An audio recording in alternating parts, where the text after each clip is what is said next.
रहमतुल्लाहि व बरकातुहू। इस्लामाबाद के अंदर एक कदीम मस्जिद जो 1932 से तामीर शुदा थी, जहाँ पर मदरसा भी था और 5 वक्त जमात भी कराई जा रही थी, उस मस्जिद को रातों रात गवर्नमेंट की तरफ से शहीद कर दिया गया है।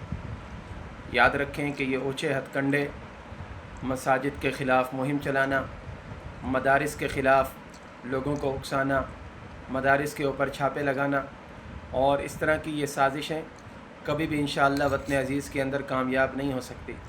मसाजिद रूए ज़मीन पर अल्लाह रब्बुल इज़्ज़त के यहाँ सबसे महबूब तरीन जगह होती हैं। अलमिया ये है कि वतन अज़ीज़ मुल्क पाकिस्तान इस्लामी जमहूरिया के नाम से वारज़ वजूद के अंदर आया। आइन के अंदर हुक्मरानी अल्लाह रब्बुल इज़्ज़त की लिखी गई है, लेकिन अल्लाह रब्बुल इज़्ज़त के घर बनाने की इस मुल्क के अंदर इजाज़त नहीं दी जाती। रातों रात शब खून मारा जाता है और मस्जिद को शहीद करके उसके ऊपर दरख्त लगा दिए गए। ये हज़रात जिन्होंने ये काम किया है वो समझते हैं कि मुसलमानों को डरा देंगे। याद रखें, इस तरह के ऊँचे हथकंडे वतन अज़ीज़ के ख़िलाफ़ साजिशों के अंदर ये शुमार होते हैं।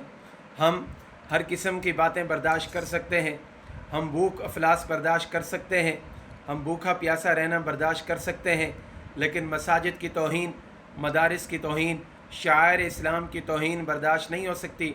जिन लोगों ने ये काम किया है वो इंशाअल्लाह अल्लाह रब्बुल इज़्ज़त के यहाँ तो उनको जवाब देना ही पड़ेगा। लेकिन वतन अज़ीज़ की आवाम सारी की सारी इस वक्त गैरत और हमीयत के साथ मसाजिद के लिए बाहर निकल आई है।